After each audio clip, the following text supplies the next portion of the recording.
তো গাইজ তোমাদেরকে একটা কথা বলার আছে। আর প্রথম কথা, শিপ্রাস কমেডি ওয়ার্ল্ড চ্যানেল থেকে তোমাদের সবাইকে জানাই আমার শুভ নববর্ষে। এখনও শুভ নববর্ষ চলছে, কারণ এই তো জাস্ট শুরু হয়েছে। অনেক অনেক ভালোবাসা, অভিনন্দন।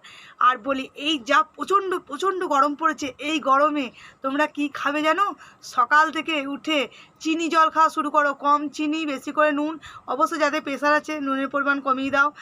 আর পারলে জল ঢালা ভাত, মানে ভাতকে রান্না করে প্রথমে জুড়িয়ে নিয়ে তাতে ঠান্ডা জল দাও, সঙ্গে থাকবে ছোলার ছাতু, অল্প একটু পেঁয়াজ কুচি দিয়ে, ঠিক আছে? আর পারলে একটু টক খাও, কারণ এই টক টক এই গরমের জন্য প্রচুর প্রচুর প্রচুর দরকার, কারণ আমাদের শরীর থেকে সমস্ত কিছু নুন বেরিয়ে চলে যাচ্ছে। তো গাইস, এই ছোট্ট একটা ইনফরমেশন তোমাদের দিলাম। যদি বাঁচতে হয়, বাঁচার মতো বাঁচো। এই গরমে লেবু জল, নুন জল আর পান্তা ভাত সঙ্গে থাকা আমরা থাকি বেঁচে, আমরা বাঙালি। তো গাইস, তোমরা আমার টিপসটুকু একটু পারলে মেনে চলো।